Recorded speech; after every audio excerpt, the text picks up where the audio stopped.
Okay. Okay, for those people listening in, we just had a long discussion about Platonism and Christianity. We have a course coming up. So this is Platonic Academy of Melbourne, Plato's Republic, Part 2, Week 5, the penultimate week, Autumn 2024. And we're catching up on the philosophical education and especially the higher dialectic. So a few announcements just to start with. So our end of term gig is on Saturday at 3 p.m. in Doncaster. And tomorrow, for those people who have enrolled, I'm going to send around the details so that you can, you know, the address of Eleni's house. And parking, apparently there's parking issues. So do RSVP to that so that, yeah, we can get those details and get the numbers. Okay. So that's on Sunday, and that's when Bruce is talking. So Bruce has been in this class, we know, and he said, I can't come tonight because he's preparing his talk. So, well, he's also very busy with his PhD as well. He's doing lots of coursework, learning Arabic and that. So we'll excuse you, Bruce, if you're there, and we'll see you on Saturday. So another thing to put in your diary is 20th of July, a Saturday, another 3 p.m. Oh, I put in something there. Saturday at 3 p.m. Where we are having our AGM for those members who would like to come along. We'd love to see you. And then an hour later at 4 p.m., we've got a public lecture. Okay, which is, we'll give more details soon, which is about Minoan civilization by an expert in that field. Was that sorry? Minoan civilization, the 20th of July. I think it's Saturday. Hopefully it's Saturday. I wrote Sunday here for some reason. Now next week, do we want to just go out afterwards, or do we want to bring a bottle of wine and have some cheese in class while Effie's doing the myth of Ur? We'll all get pissed. It's kind of appropriate, really, isn't it? Okay, we can think about that and talk at the end. We can go straight in. But what about Alan? You know? Yeah, Alan. Well, I'm going to find. I'm very busy that day. No, you got to find a bottle of wine yourself, and you can. I see. You. Okay. Yeah, we can toast you. Yeah. Okay. All right. All right. So next term, we've got Platonism and Christianity, as we were discussing before I put the recording on. And that's starting on the 17th of June. It's in Lonsdale Street. So it's in the Greek community, which is really nice and central venue for us there. We'll also be online. It's such a fascinating history.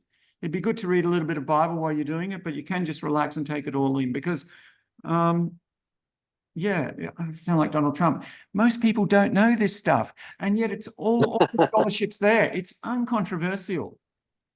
But we keep getting told this story about Judeo-Christianity, you know, not Hellenistic Christianity. So a whole perspective on the history of European civilization opens up in that course. So if you're interested in that, do come along. Okay, last thing is Alan's been asking for the PDFs of the slides. Of course, it doesn't show the, it doesn't show the progression of the slides, what do you call them, the animation. But I ended up just putting them all up on the resources page. So yes. And in the slides. So if anyone else wants to go back and look at the slides, then do so. Thanks for that, Bernie. Yes. No worries. Okay. So before we start, perhaps, how's everyone going? Are we following it? Are we following it? Jem, are we following it? The bit. Which bit are we at? I don't know. The Republic. Yeah. Yeah. Getting it. Yeah. Joe? Look, it's forcing me to have arguments with people because it's like, do you know, a friend of mine, a Jewish friend of mine said to me before I went to Israel, like 20, 30 years ago, I remember this Jewish friend of mine saying to me, you're going to get Jesus syndrome as a Christian. You're going to get Jesus syndrome when you go into Old Jerusalem because you're going to be like, oh my God, this is like everything I've ever been taught in my, and Yeah. it blows your mind. Well, I feel like that's kind of happening at the moment because Plato. with Plato, because I'm now questioning everything. Yeah. Like, is this a shadow? Do I need to turn around? Is there a fire behind me? What am I looking at? What's real? What isn't real? It's really, really messing with my head. Right, okay. And my friends All aren't right. liking it. Well, that's Is what that it's really though, or is that just a shadow? Shadow's messing with your head. How are you going, Tim? Good. I've been to a number of different courses on Plato, and I'm a bit slow, but I've finally come around to having a gut feeling about what he's trying to get at in a Okay. way that I haven't had before.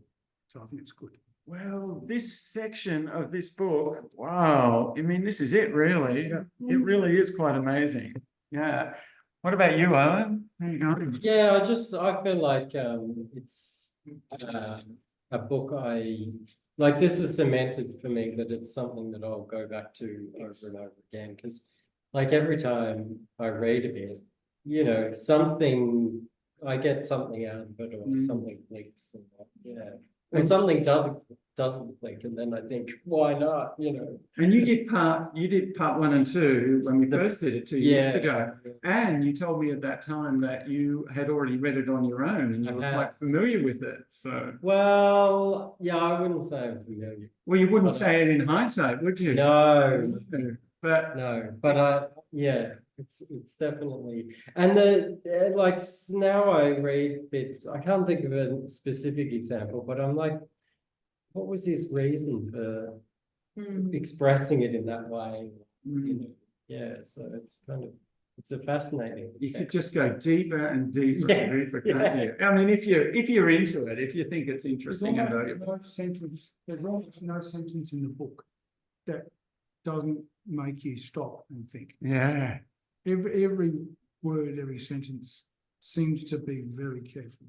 Martin Black always says that, and he's reading it in the Greek, very closely. He says there's no wasted words in Plato. Everything means So something. how do we know if Plato was not doing what he was telling poets and artists to do, which is to recount history or stories in a way that is going to manipulate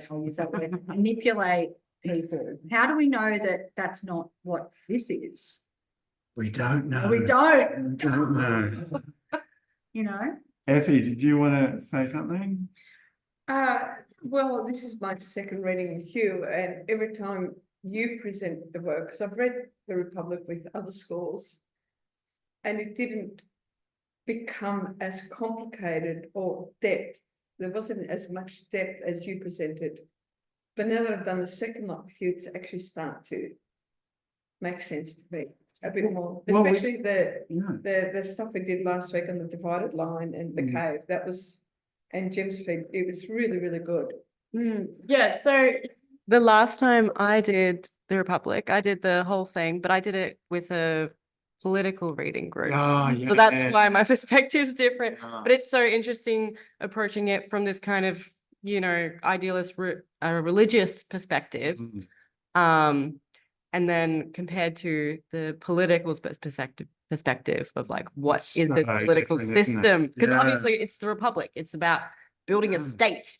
So, you can get very different perspectives out of this text. Yeah, well, hopefully we've been able to do that as well when we were talking early on about building the Republic, in the first part of the course and stuff. I mean, we have had 12 weeks. How did you say this was presented? Like, did you say religious perspective? Yeah, and kind of like, approaching it as this, I mean, obviously it's like a theocracy kind of thing. Yeah. So, I guess the focus is, even with the political stuff, we were looking at more like, why? Like, what is the purpose of this? Rather than what is this, the approach I had before was, what is this system? And it was looking more at the logistical side of it. Yeah, because the people I read it with beforehand, I thought tried very hard to provide it in a spiritual perspective, but I'm finding what I'm getting out of this is beyond either politics. It's like a higher level looking down, and you can work out which parts are, or you can start to see that some would have political influence and some would have religious influence, but I don't feel I'm kind of getting it from that angle. I'm kind of like getting a bird's eye view from it. It's interesting. Ellen, did you want to say something before we get It's going? just How are you interesting. finding it all? I'm very bad with names, but the young lady who's on your right was saying when she did it, it was from a political point. This was same with me. When I first did philosophy, University of London, and we did a course on the Republic, it was absolutely purely as part of political philosophy. That's how it was labeled. Yeah. And we didn't look at all the other nuances of it, which I think is a great pity because you lose so much. Is that what you found when you did it under politics? Jim? Yeah, it was definitely a different approach, and it wasn't looking at it as this kind of esoteric text so much, really. Well, you've got to be a Platonist, I suppose. I mean, the allegory of the cave, I mean, you know, objects are shadows, you know, like what the hell? What do you do with that? You know? All right, I better get moving, guys. Thanks for all that. That's interesting feedback, and I think it's good for the group to sort of see where everyone's at. So let's get moving into well, today I'm just going to cover this whole, so we've done the allegory of the cave, and the form of the good is what you're aiming for. It's all about turning the mind's eye around. And so that's what we're going to do, right? We're going to turn the mind's eye around of these young boys and girls who have the philosophical character. How are we going to do that? How are we going to teach them? So just starting on that, turning around, he's sort of turning around. He's talking about turning around. He's talking about turning up. He's talking about turning up to the light. And he talks about going from the dark to the light and going from Hades up to the gods in the brilliant heavens. So remember I talked about last week, this is fairly new with Plato, this idea of the human, of the person through their philosophical study, through their religion or whatever it is, whatever you want to call it, ascending to the gods, becoming divine, that sort of thing, not just going, when you die, going down to Hades. And also ascending in that way in your life, you know, being, you know, the quote on the postcard, being alone.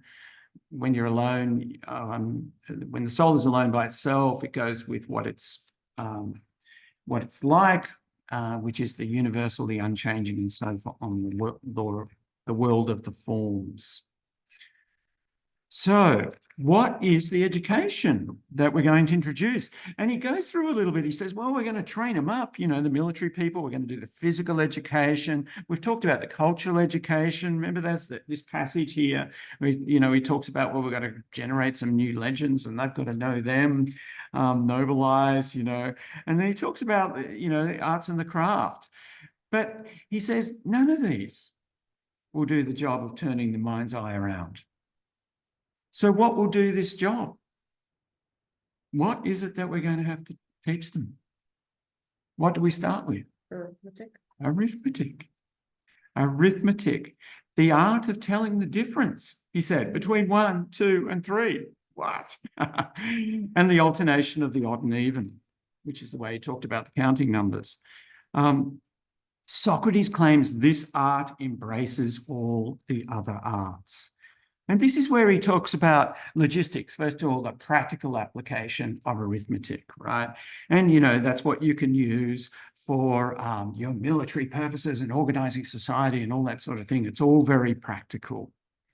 But what is this logistics and how does it compare to arithmetic? Well, a logistic is about using arithmetic in order to count things, right? So there's arithmetic in itself, which is about number, about numbers in themselves. So numbers as formal realities outside time and place. And logistic is about using arithmetic and applying it to counting sheep or counting cattle or working out we need 1 loaf of bread between 4 soldiers, and we've got 10 battalions. How many loaves of bread do we need in 1 week? That sort of thing. That's calculation. That's logistic. That's not arithmetic. It's a completely different thing. And we get a bit of an idea of how arithmetic can be used to turn the mind's eye around when he retreats back into the source of all arithmetic in Platonism, which is the number 1. And he says, and here he says, well, I'm going to talk about number 1, but then he says, notice how some perceptions bring us to the noetic realm while others do not, right? So noetic, intelligible, remember that, the right side for us, the right side of the divided line where the forms are. Socrates uses the example of 3 fingers. He holds up his 3 smallest fingers. If you consider 1 finger, then that doesn't help you. A finger, because it doesn't bring you to the noetic realm. But if you consider fingers in terms of bigger and smaller, thicker or thinner, lighter or heavier, or softer or harder, then this brings you around to the noetic, because at the same time you see one and its opposite. So, and on page 524b, he says, each of these appears to be both one thing and one of 2 things. Each of these appears to be both one thing, bigger, thicker, lighter, softer, and one of 2 things, bigger, not smaller, thicker, not thinner, lighter, not heavier, softer, not harder.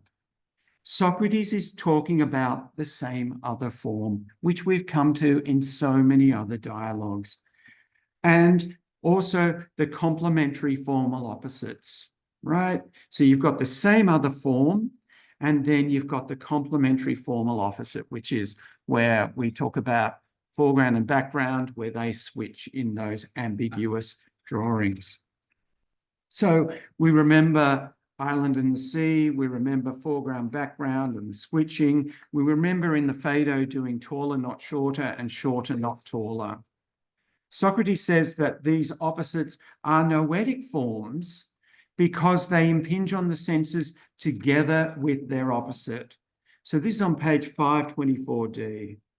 Socrates says that it is these forms that lead to the form of the good. He says that it's these forms, and considering the number 1 in this way as itself and its opposite at the same time, where that is kind of confused, that this is what leads to the form of the good. Okay? So suggesting the form of the good has this form, or at least the offspring of the form of the good has this form. So continuing on the 1, Plato goes on, and this is where we didn't get to last week. Socrates talks about the 1 and talks about how it cannot be divided. Remember, he says, some folks think you can take a 1 and split it all up. You know, like you can divide a pizza. You got 1 pizza and you split it all up.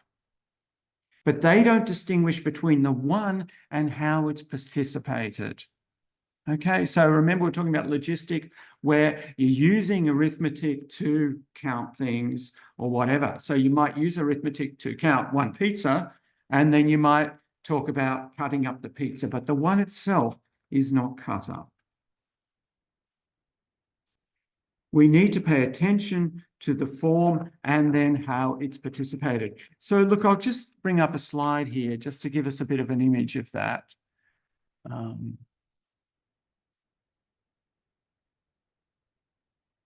Okay, oh, so much there. Okay, so if you can't see my slides, Alan, just scream out. Okay.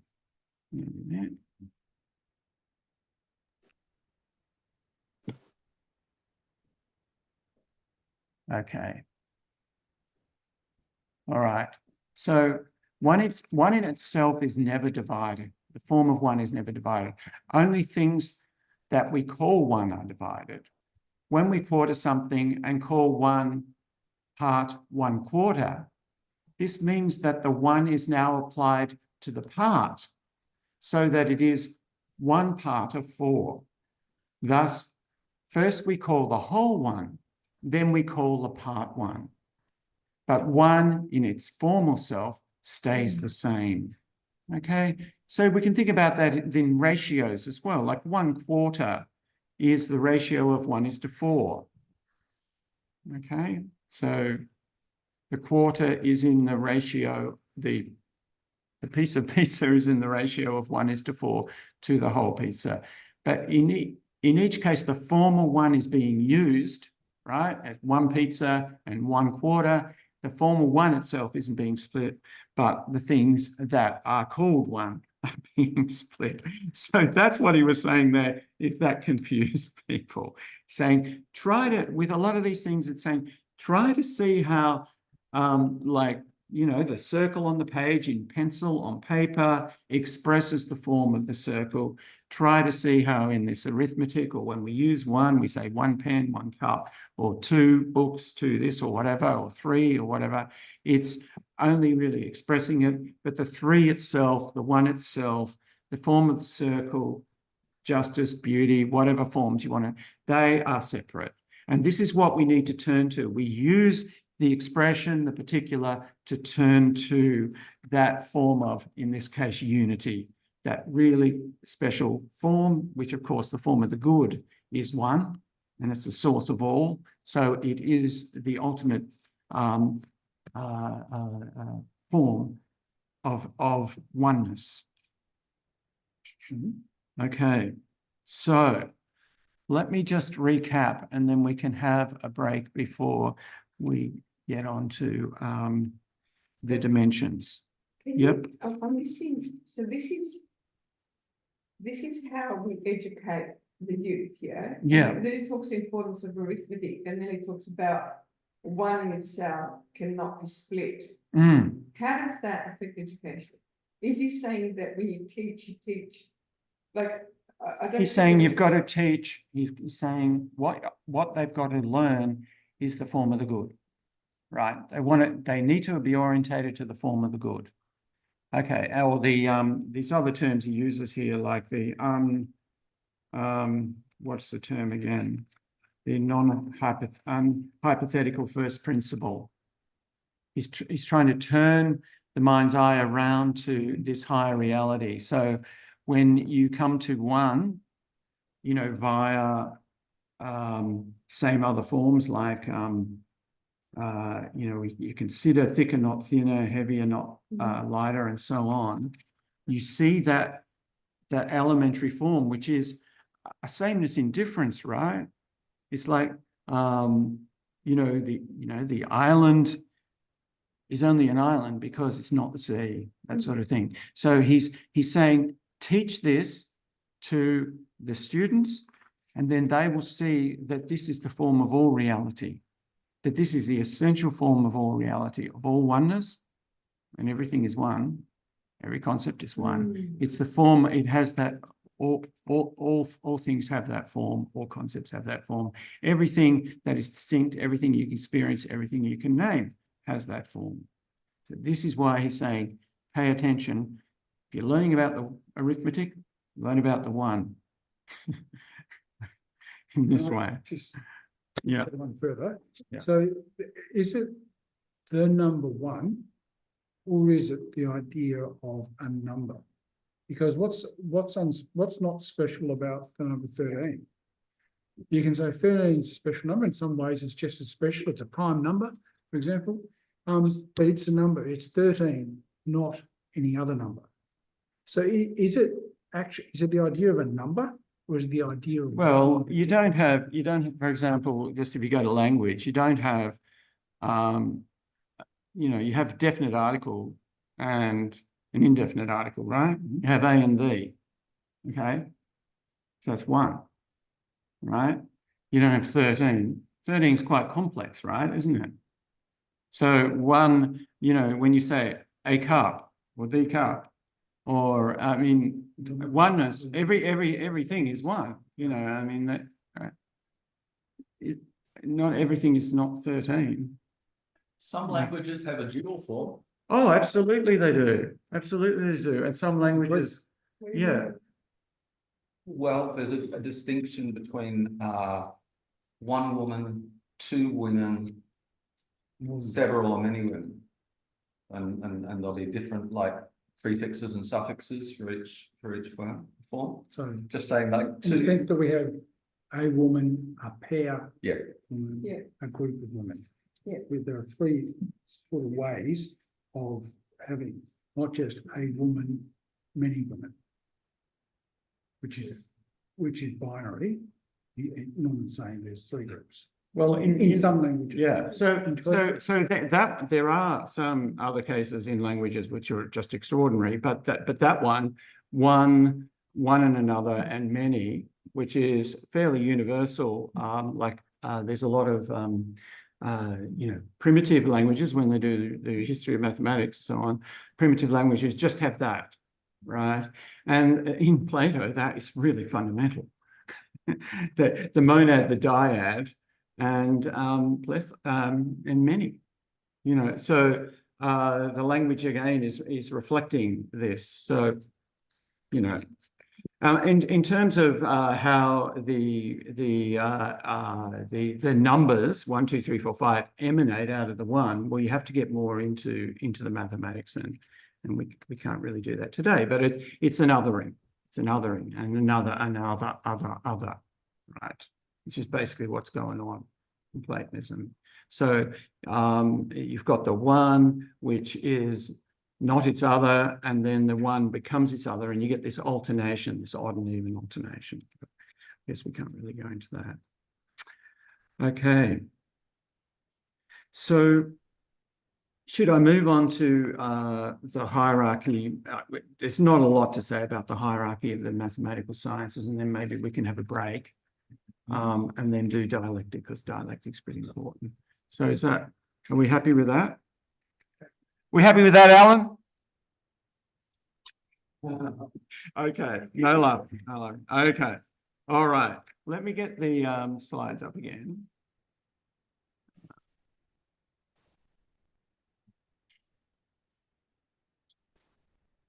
Okay.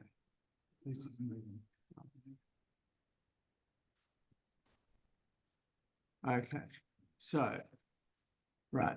The hierarchy of the mathematical sciences follows the hierarchy of the dimensions. So we're starting with one. We're doing the emanation of the numbers, and then we go up this hierarchy. So let me just show you this. So the original one aligns with the point in Platonic mathematics. The odd and even linear alternation is the first dimension. Then we get to plane geometry, 2 dimensions, okay, the circles and the squares and everything.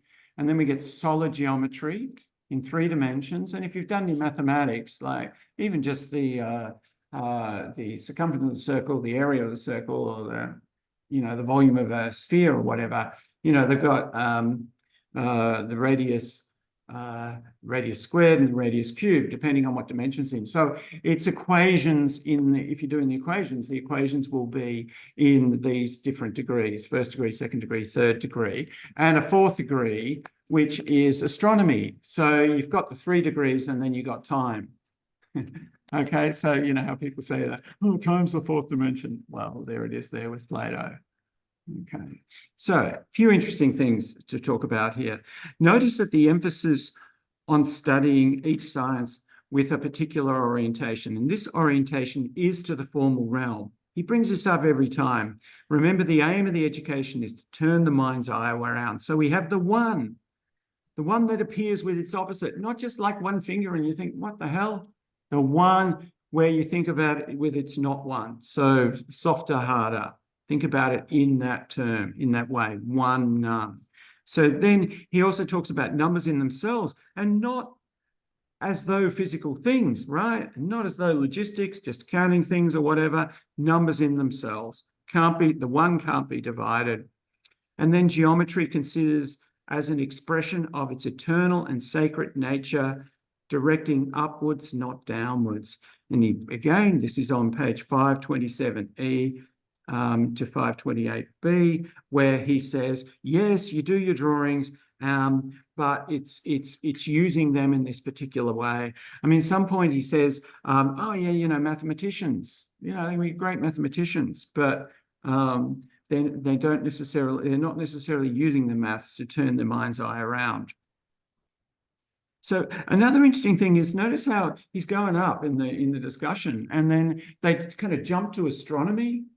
And then you go, oh, hang on, we didn't do geometry, solid geometry. And he's sort of saying, well, that's kind of fair enough, really, because no one cares about it. No state's spending money researching solid geometry, he says.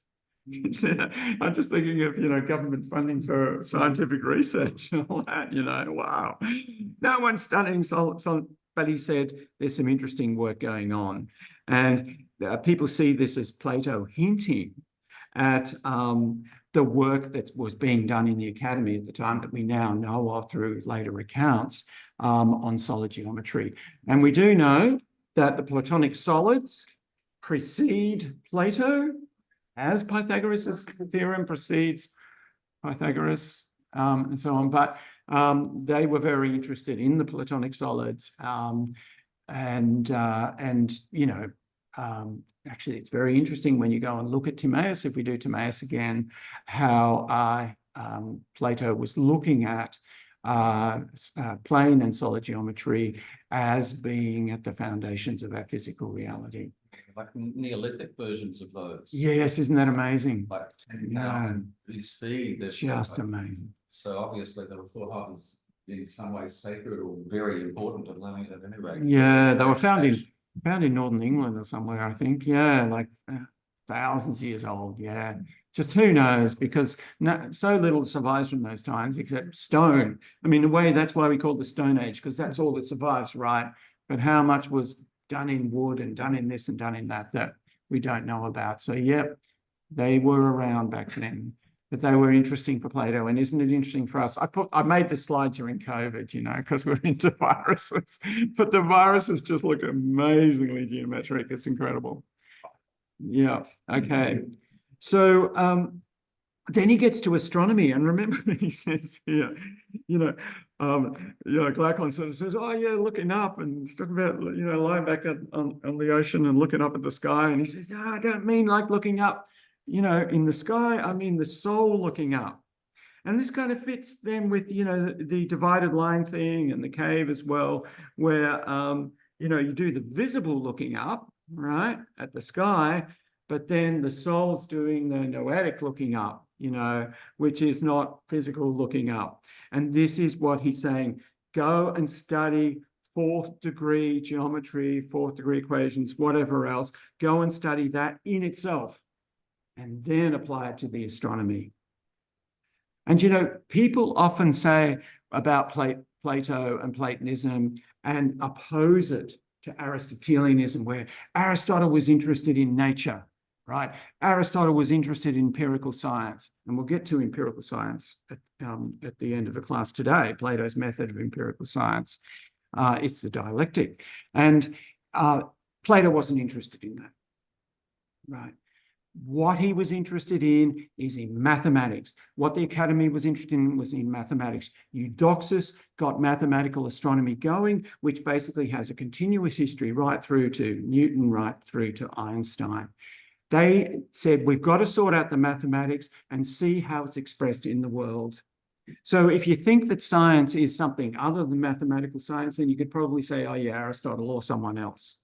But if you think that science, empirical science, is of this nature, mathematical science, where you see it expressed in nature, where you go and look down the microscope or whatever, and you try and work out the geometry, you try and work out how it all adds up, how it all works in terms of geometry and arithmetic, then that is Plato.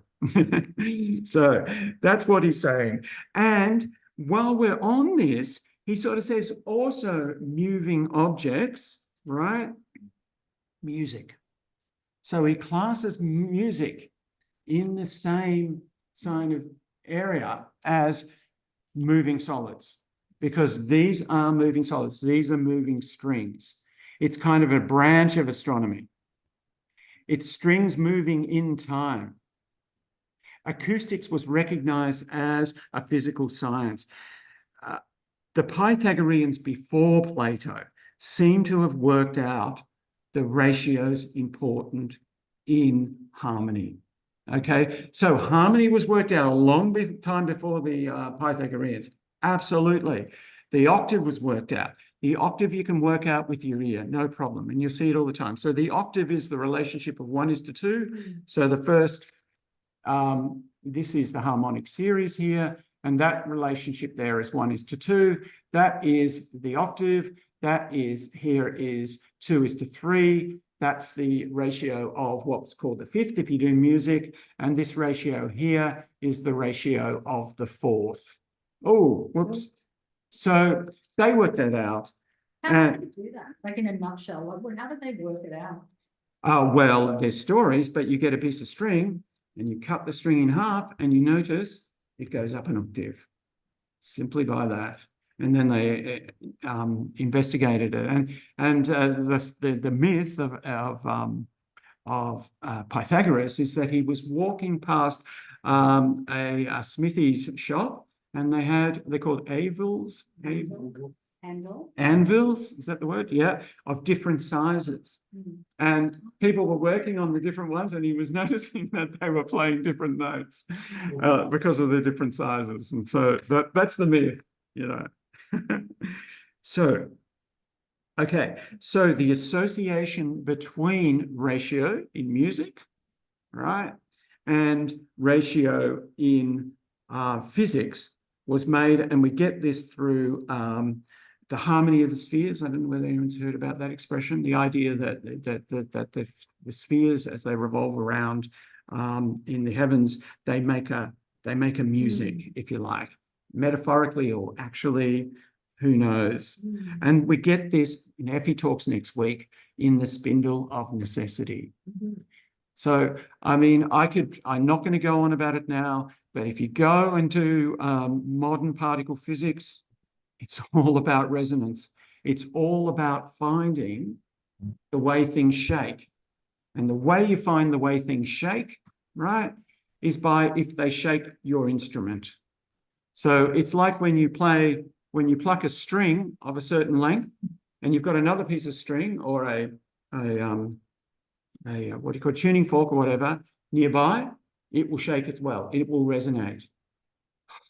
You know, particle physics is all about that. So they were right.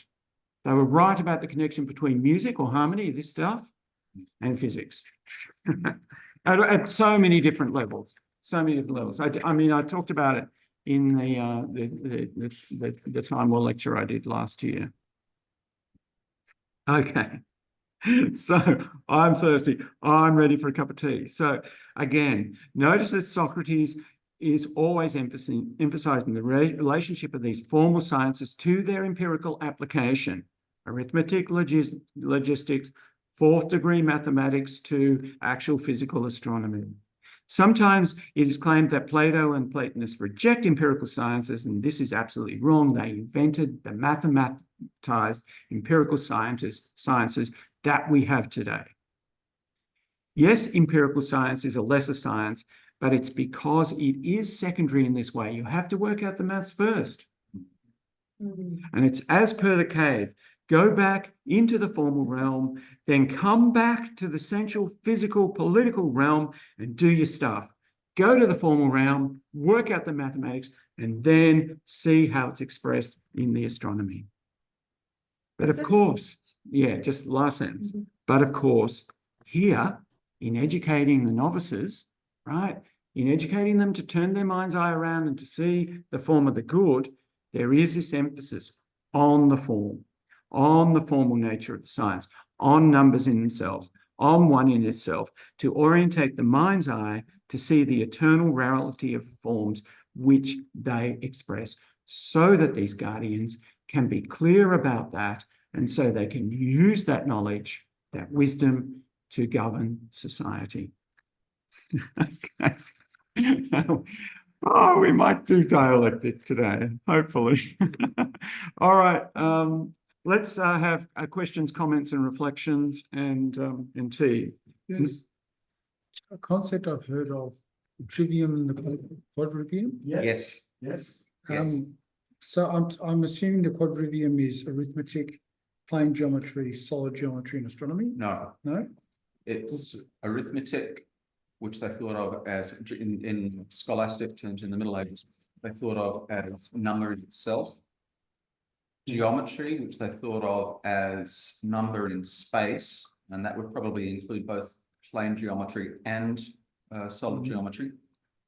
Music, which they thought of as number in time. Yeah, number of time, yeah. And astronomy, which they would think of as number in space and time.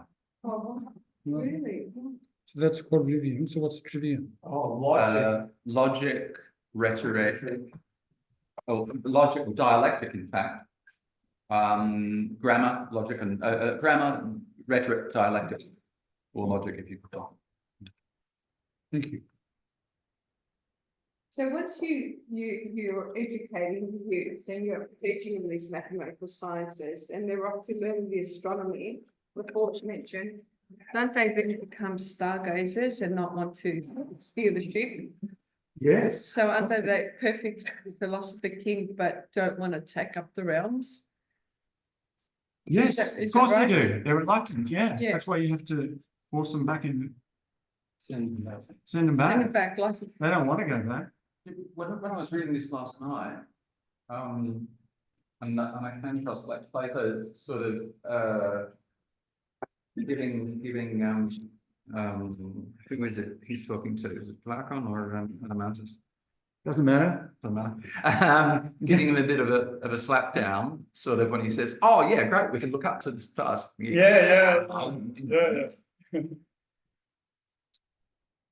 He really seems to think that the visible astronomy is just part of the, material realm and not that interesting. I'd expect Plato and maybe the Pythagoreans would really love Kepler's laws and Newton's laws, because that would make it the theoretical astronomy.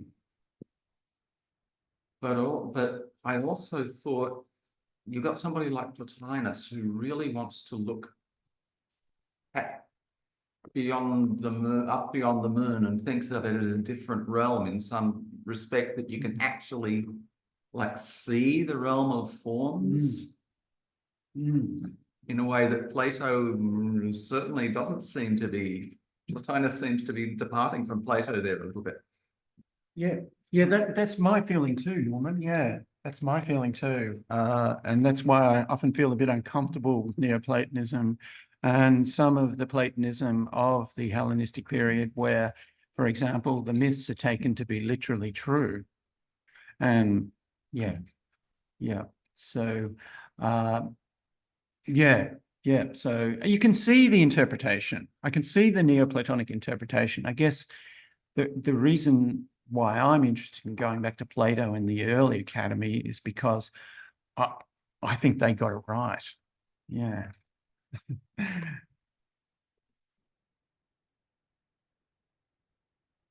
Joe, how'd you go with the reading? With this one, I focus more on the dialectic, so I'm Okay. very interested in that, to be honest. Should we want to move into that? Let's move Yeah. into that. Yeah, okay, that's great. All right. So dialectic.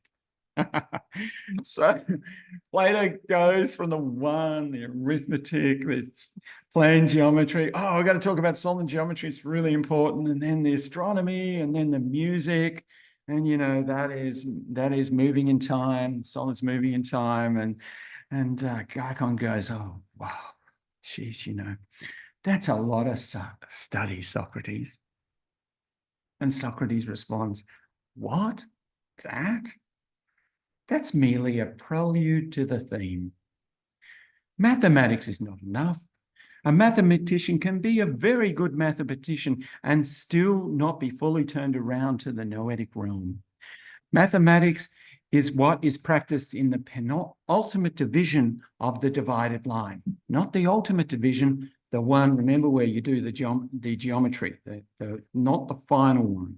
In the higher division, remember, only dialectic. A higher dialectic can be practiced in this ultimate division. So we've still got the screen going. So just a reminder of the divided line. Remember, geometry, mathematics, right? He talked about number as well for that, the geometric diagram section there. Okay, so we've got images of things, and we've got geometric diagrams, and images are to things, as like in the shadow, the reflection is to the tree itself, but that's all in a picture, but we imagine we're there by the river. And then geometric diagrams are to the insensible forms in the same way. Okay, and he talked about the different levels of knowledge. You know, we don't worry too much about the terms, but we get to thought, or dianoia, I think, which is the penultimate section. And then we get understanding in the ultimate section here. And he says this, in this section, I've got to get my glasses, logos grasped by the power of dialectic, using hypothesis to go as far as the unhypothetical first principle of everything, using no sense perception, but forms themselves going through form to form and ending up at the forms. Now, there's another statement of this a bit later that we will be discussing right now. So only the only method that works is dialectic in this realm. Okay, so what is this amazing thing, this dialectic that can only do it there? All right. So I might just leave that screen up. So it's dialectic that brings it all together as well. And I think the best way to read this is that, and we'll see that this is the case, that dialectic is the method of investigation, whether it's a method of investigation in the formal realm or whether it's the method of investigation in the natural realm. It's your mode of inquiry when you're trying to work things out. So it seems you can practice dialectic at any level of inquiry, but back in the divided line, it says that this is the only practice in the far right section. Okay, but what is this dialectic method? Well, on page 532, Socrates gets very coy. And like, do we enjoy reading this stuff? I don't know. It probably just kind of just throws you. He says, "My dear Glaucon, you won't be able to follow me any further. Although my own effort will not be lacking in enthusiasm, and you'll no longer be looking at an image of what we're discussing, but the real thing, at any rate, as I see it. Though whether it really is or is not worth assessing anymore.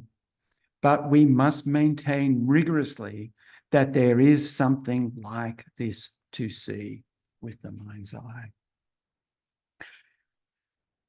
And likewise, the fact that the potential of the dialectic would only be revealed to someone with experience of what we're discussing, a thing that's possible in no other way. At least here is something no one will dispute with us, arguing that there is any other approach which attempts to grasp methodologically, in every case, what each individual thing is in and of itself, its formal essence. In contrast, all the other arts have been developed either to deal with human belief and desires, or things which occur naturally or artificially, or even the care of those things which occur naturally or artificially.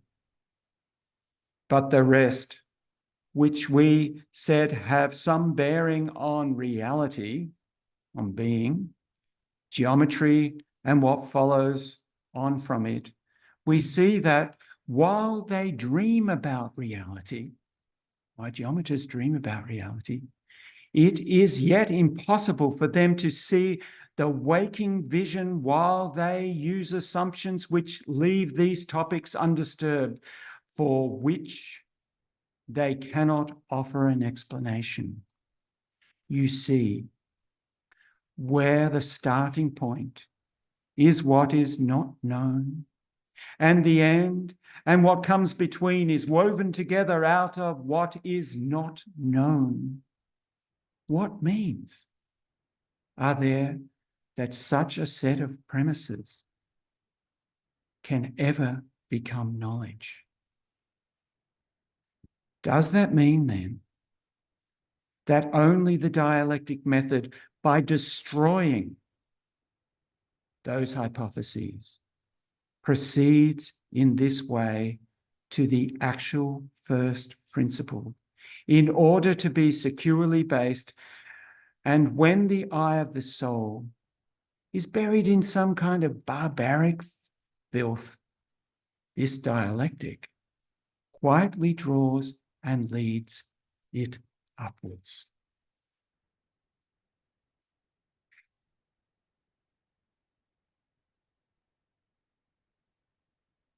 You won't be able to follow me. It's about the absolute real. It's about the absolute real, but it's beyond knowing, and perhaps it's even beyond being. That's what he says. Whether it exists or not, let's not bother about that.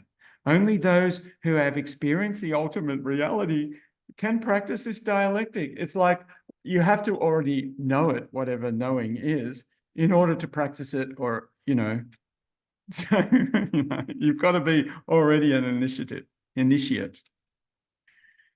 It is the reality of everything that geometry can only dream about. Remember I said that? Back when the divided line is first introduced on page 510, Socrates talks about the scientific practice at the penultimate divide. This is the mathematical sciences, the study of geometry, figures and angles, numbers, and so on. This is the science that he has just been outlining in increasing complexity as a study program of the novices, but this is only a prelude to the dialectic. Why? Because it starts with saying the principle of the progression of odd even as an assumption, as an hypothesis, and then proceeds to a conclusion, but it does not question this assumption, whereas it is only by destroying, some translations don't say destroying, the word is destroying in Greek, these assumptions that one can venture towards the underlying principle without assumptions, without hypothesis at all, just get there on its own in this pure reality. Geometry makes hypotheses, but this higher dialectic is about destroying the hypothesis, and only thereby does it proceed to the first principle of everything. Here we're talking about the higher esoteric knowledge. Mathematics is not enough, and this section is one of those sections in the history of Platonic mysticism, in the history of apophatic technique, that people come back to again and again. What is he talking about? So what is he talking about? Socrates describes a higher dialectic operating on pure form, not with sensible things. So think about justice, injustice, equality, inequality, greater, lesser. Actually, Plato has some very specific ideas about how this dialectic should be practiced.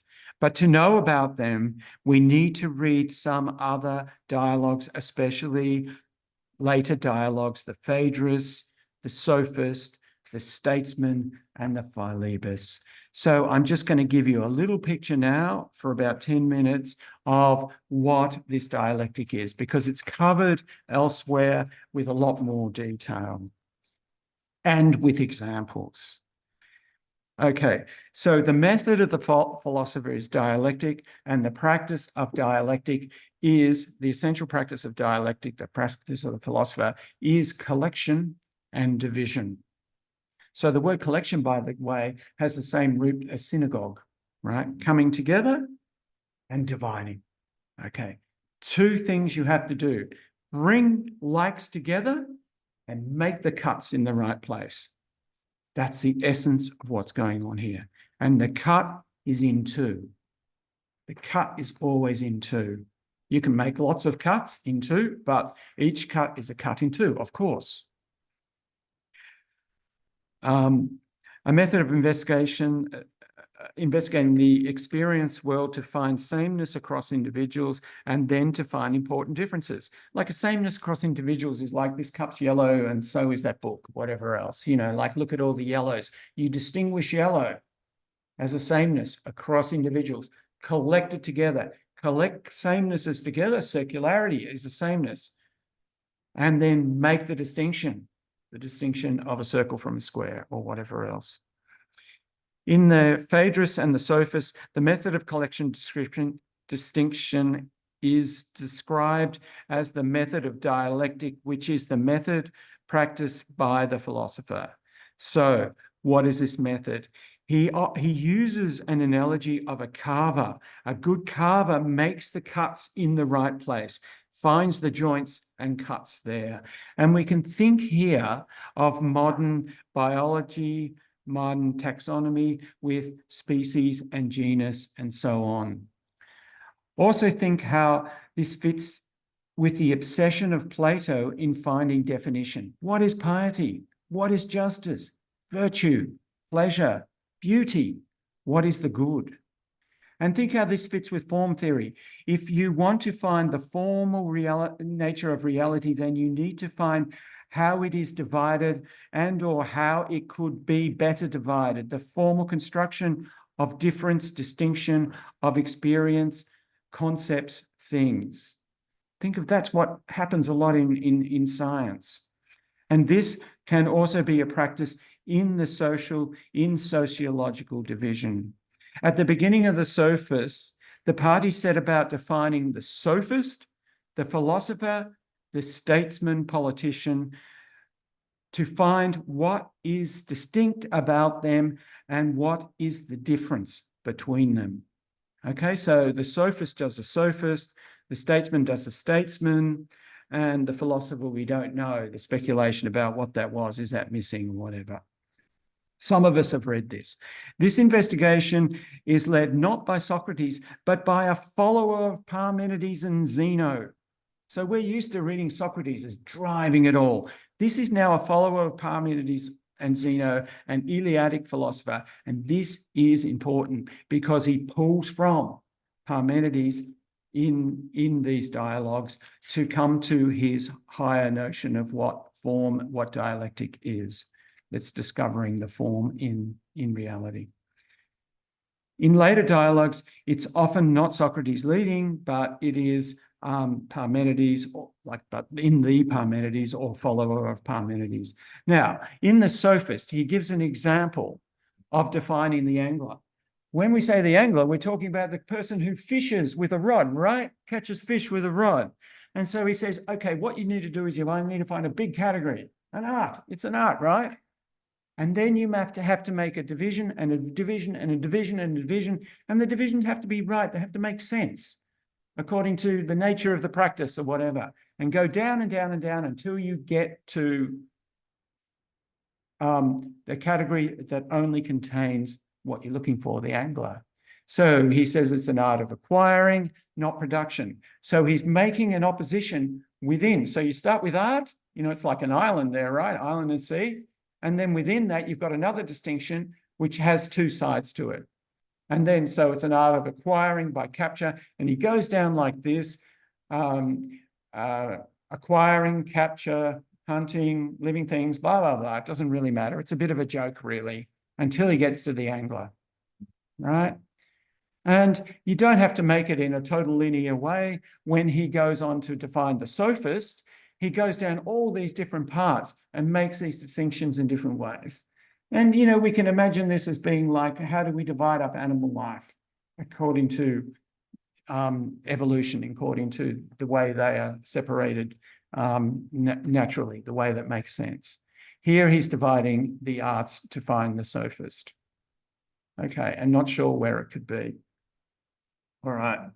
So, and he uses examples about where you might make the right distinction, the wrong distinction. One example he gives, he says, like, we talk about, oh, Greeks and barbarians, right? There's just us and everybody else. But maybe we should, you know, stand above and start defining in terms of not just us and everybody else, but maybe we should define the different races, you know. And with animals, we go human, non-human animals. But if you were talking, he says, if you were from the perspective of a crane, you know, a bird or whatever, you'd be saying birds, cranes, not cranes. You know, it's a bit silly. And you know, think about how this happens when we're doing our taxonomy and why it's so important when you say, okay, is a whale a fish? Well, because we're using Darwin as our basis, the evolution, the emanation of life, the whale is not a fish, right? The koala is not a bear, that sort of thing. Making the cuts in the right pace, according to what we know, according to what makes sense. That is the essence of what the method of investigation is all about. When we get to the Philebus, he's talking about the one, the many. He's talking about making divisions into 3 or 4 or 5 or whatever else. And like you think, okay, what's the top division in the taxonomy? The families, you know, do we talk animals, plants, this, fungi, this, that, and whatever else? What is the first level? What is the second level? And so on. Dividing physical things into smaller and smaller bits. By what rule do we divide? And so I just want to give 2 examples, other examples here that do relate to Plato. Yeah. That example, is that the same other form or is that complementary form or something? That's the same other form. So each time you draw a circle, right, you're making a same, well, yeah, you're making a same on the inside and other on the outside. So you're saying it's an art. There's the art of acquiring and then all the other arts. There's the art, so of the arts of acquiring, there's an art of capture, and then there's all the other arts of acquiring. See that? Capture can't be part of production because it doesn't make sense. But he doesn't do that. He says of acquiring or of production. So he's giving it 2 opposites. Or they're not opposites, are they? I don't know. I'm confused. Of acquiring. When he goes down, when he goes down a level, right? What happens in the sophist is he goes down 4 or 5 times to try to find the sophist, right? And he finds him in about 4 or 5 different places. That's right. Because the sophist is such a slippery character. That's right. Yeah, that's right. Exactly. But each time when he goes down, he just goes down like this. You know, obviously you could make a distinction. You can make a distinction here. You could draw a circle here and go down there. But if we're going to try to target the angular, what we need to do is go down it linearly in one way. So the bit that's the other way you could say production, you could actually say it differently. You could say the purple bit is of acquiring, and the blue bit is not acquiring. Okay. Saying or not saying. Oh, I see. You're seeing a contradiction between this slide and the other slide. Oh, I beg your pardon. Let's see. Oh, okay. Yeah. Okay, I'll have to have a look at that. Beg your pardon, Effie. I didn't pick that up. Sorry. Yeah, I'll have to go back and Make an ultimate distinction, can't you? You say everything's either giving or taking. Arts are either a giving or a taking. yeah, you could, except this diagram doesn't match that diagram. So it's a good. That's not a correct diagram. Yeah, thanks, Effie. Yeah, look, sorry for confusing everyone on that. Yeah, I didn't realize that. Okay, all right. So let's use a couple of examples. Okay, so music, right? It's a good example, right? You've got to make the cuts in the right place. You've got to, the lengths of the string or whatever in the right place in order for the music to be harmonious. So you listen to the sounds and then you find the right places to make the cuts in order to make harmonious music. Okay. And so we get in the Timaeus, the first appearance of the octave with the 7 white notes on your piano appear there in Plato's Timaeus. That's the first time we see it. And that is an example of where you make the right cuts so you get harmonious music. Another one to think about, people tell me if they think this is helpful. I kind of find this one really helpful. Think about when you hear has anyone learnt a language as an adult? Yeah, you've learnt a language. Think about the first time you heard that language, right? You heard someone talking that language, maybe very fast, a native speaker, right? It's a wall of sound, right? It's a wall of sensual experience where you don't really make any distinctions at all. You do, obviously you do at a very primitive level, but you don't organize them. And so the process of learning the language means that you learn it so well that someone can say something rude or abusive or whatever and you blush.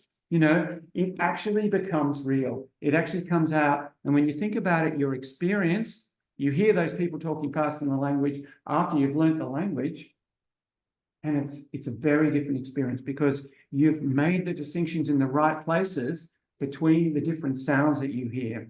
And this is also what they needed to do when they first invented writing, right? You know, because language is, you know, like we're used to words and spelling and everything, but the language just runs into each other and it all goes all the place. And you probably most people wouldn't think about the grammar or whatever when they're native speakers without any writing. And then, so the people that invented the language had to separate the different phonemes out, had to, you know, associate them with letters and all that sort of thing, making the cuts in the right place. This is what he's talking about. So you have your experience and then you make the cuts in the right place. So when we get to the higher dialectic, he's talking about making the cuts in the right place in this higher realm, right? And so when we think about where are we seeing this practice, this higher dialectic, go and read the Parmenides, right?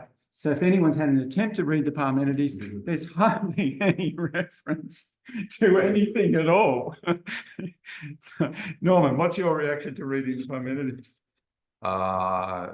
That's the most difficult work of Plato and probably the most difficult work of philosophy I've ever read. He's constantly talking about same and other, like and unlike, equal and unequal, greater and smaller, one and none, being and not being, motion and rest, being and becoming, just constantly, right? It's in the higher realm. It's in this higher realm where you're not talking about particular things, you're working there. So I think that's probably what he's referring to. And then when you go to the sophist, right, he solves the problem that is presented by Parmenides. We won't go into it. And this solution to the problem is related to this same other form and the opposites and everything, and how this is the form of all reality. The one which is and is not the same and different from itself and others, the one which is different and not different from itself and others, the one which is and not is, but all this kind of These are stuff. the hypotheses in the Parmenides, yeah. So in the Sophist, Plato answers the Parmenidean skeptic about the being of not being. Like, you know, there's this whole problem about how can you talk about not being? The protagonist in the dialogue, the Iliadic stranger, declares that not being does exist. Not being exists, sounds like a contradiction. And he talks about the other of being. It exists as the other of being. It exists as the other of particular forms, like the non-being of the island is the sea. That is the way non-being exists. There's no absolute non-being. You can't refer to that, but there is this otherness. And he concludes that otherness exists everywhere as the space between things, the space that permits everything that is distinct to be distinct. Same and other, island and sea, the cup and its not being beyond its limit that we were talking about last week, the surface limit, the space between things conceptually and otherwise is this non-being. And so this is, when we're thinking about the higher dialectic, I think of the Parmenides and the answer to the Parmenides in the Sophist, and it just fits very well with what he's talking about leading to the form of the good in working out what the one is. So that is dialectic, making distinctions, the finding of likenesses, of samenesses across individuals, and then making the distinction, making the cut in the right place so that it makes sense. The higher dialectic is where all presumptions are destroyed. You destroy all your presumptions. You destroy all your hypotheses, which is sometimes translated as assumptions, so as to seek the elementary formal nature of reality, the form of forms, the formal principle without presumption, the sameness of all, the sameness of all difference.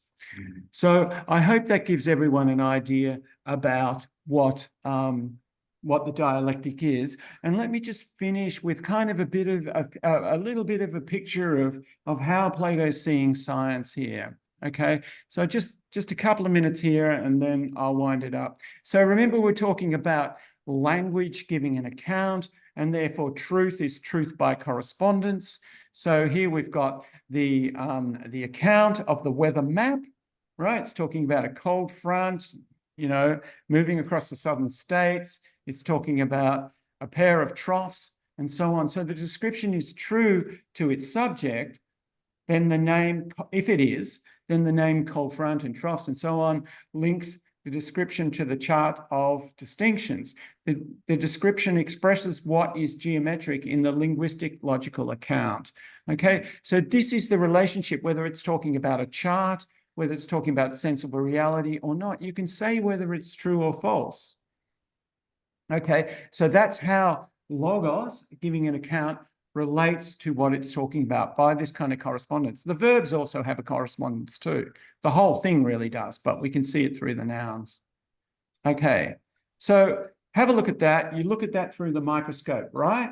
You are making distinctions when you're seeing that, right? I'm not saying there's no distinctions there, because, you know, you think of sense data, right? You think of what someone says, oh, there's sense data. There's the most minor thing that you can distinguish, well, however you want to describe that, right?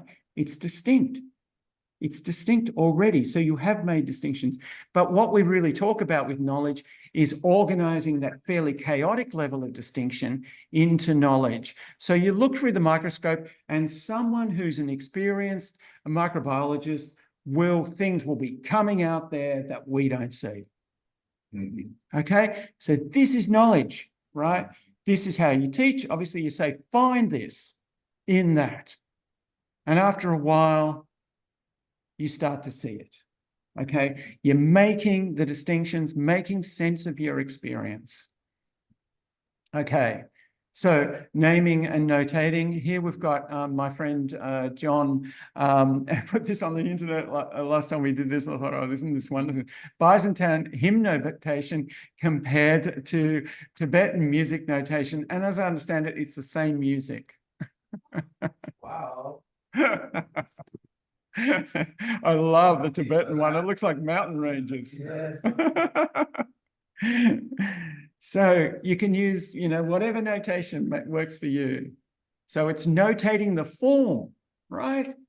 It's sound is form, right? It's pretty much, you know, obviously it's the sound, it's a variation and stuff, but it is form. You cut the string in a certain way and then cut it in half again, you've got the octave. You could cut it any way you like and then put all the other notes in between. By the way, it's not, those aren't the same piece of music. Aren't they? No. Okay. That's obviously a Byzantine text, and that says like 19th century Tibetan, so they haven't like gotten some Tibetan musicographer to retranscribe the Byzantine. Okay, I understood from John. No, what I'm saying is that I thought John put these side by side because it is the same music. That no, not the same music. It's not the same music. It's definitely not the same music. They could get somebody, one of his friends to read. How do you know it's not the same music? Well, because it's not Tibetan. Yeah. Why should Where does it say 19th? Why should At the Byzantine? bottom, it says it at the bottom. It says that. Yeah. 19th century Tibetan, and it's very unlikely that somebody writing in that style of Greek would And be those little- doing 19th century Those Tibetan. little bumps are half tones. Okay. So you don't use half tones in Byzantine. To my knowledge. Half tones. But Okay. the only Like half a note. similarity they have is that they're not our music and our Western music. They're the same in that they're other. Oh, okay. You could make an approximation. I think that your friends could probably do an approximation at transcribing Tibetan chant, and likewise a Tibetan musicologist could Different. It's like translating from one language to another. Okay. I'll have to go and check that. I thought it was the same music. No, it doesn't appear to be the same. Well, how would you know? Well. Can you read the Tibetan? I can't read Look at the but you patterns. see patterns. Yeah. Oh, okay. So this is. All right. This, you've got the starting point. This is. All right. Down, up one, down one, up one for 2 beats. Okay. How do you know what the Tibetan is doing though? How do you know the Tibetan isn't doing that? Okay. Well, we better move on. We better move on because we are over time. Okay. Sorry if I misrepresented that. Okay. It's usually like. Okay. I just want to finish off comparing the materialist view, the normal view, I suppose, in a way, the normal view in philosophy anyway, with the Platonic view. So the real objects of science are material objects in an unknown external world. Remember, because all I experience is my experience, they accept that. The object itself you cannot experience. They are known by their correspondence with the objects of sensible experience. So you have the discourse of science, naming sensible things corresponding to their unknown external materiality. So the cup itself, that is totally unknown because all you experience is your experience. So that's what's happening in normal science. In Platonic dialectic, the object of science is forms as expressed in experience. The object of science is forms as expressed in experience, like the circle expressed in experience, 2 expressed in experience, and so on. Experience must have external causation, right? It's not like you cause my tea to go cold, right? But this external causation is entirely unknown. It's only known as it affects your experience, right? So my experience, as it affects it, I know it. Through formal analysis, we make sense of experience. So we've got the discourse of science and its names, sensible things in correspondence with their formal structure, right? So we're finding the formal structure in our experience. So that geometry of the cell that expressed, what do you call it, figuratively, what is it, diagrammatically, right? It's not, you never see a cell like that. It's just telling you its formal structure. So that's expressed in your experience. Okay, science starts in Platonic dialectic. Science starts with the experience of the experiencer. The experiencer distinguishes her experience and thereby constructs her reality.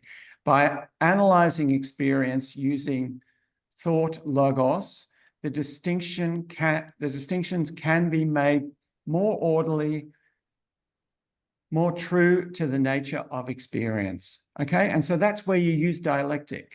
Science is not practiced alone. Knowledge is shared through communication. So we communicate with each other. In our communication, I experience other people talking to me. I make distinctions about that. That's also part of my experience. I don't know what it's like when you see blue. I don't know what it's like. All I know is that it seems to work when I say I see yellow and you say it too, right? Through communication, we indirectly know that you're probably experiencing the same as me, but we don't know directly. We only know our experience. Naming systems are used to link the discourse with the formal structure. This allows all those participating in the discourse to align their formally structured reality. For Plato, this is what science, a big thing that science is doing. You do this investigation, this dialectic, you organize, what is an angler? What is a whale? What is a harmonious music? Whatever you're dealing with, and you give it, name it, and you share those names, and you each hopefully experience what they're talking about, whether it's looking at the cell through a microscope and finding the organelles or whatever. Okay. So can we see Plato's dialectic, the discourse of science, names sensible things according to their formal structure. We know no external reality beyond experience. It's forms of experience, forms all the way down. There's no underlying external object that we're attaching our forms to. Even before, okay, so that's probably, yeah, that'll do. Yeah, so, there we go. That's pretty much it for me with this, for this course, really, because what we then move on to next week is the end of the account of the Republic. So remember, if we read it right through, you know, from page 1 to the last page, we now move on to imperfect societies. Remember, we did that at the end of part 1. Right, so we skipped over that, and then when you get to book 10, which is like an appendix, we get that stuff about representational art. So, and we discuss that in relation to the discussion of poetry in what was that, in book 3 or something, I guess. Yeah. So now next week we return to the question of the immortality of the soul and the afterlife, which takes us to the myth of and pretty much that's Effie's show next week. So thanks everyone. I've gone over time, which is very naughty, and I'm going to turn the recording off, but do stay around, Alan, because we can have a bit of a chat, and I haven't opened for questions.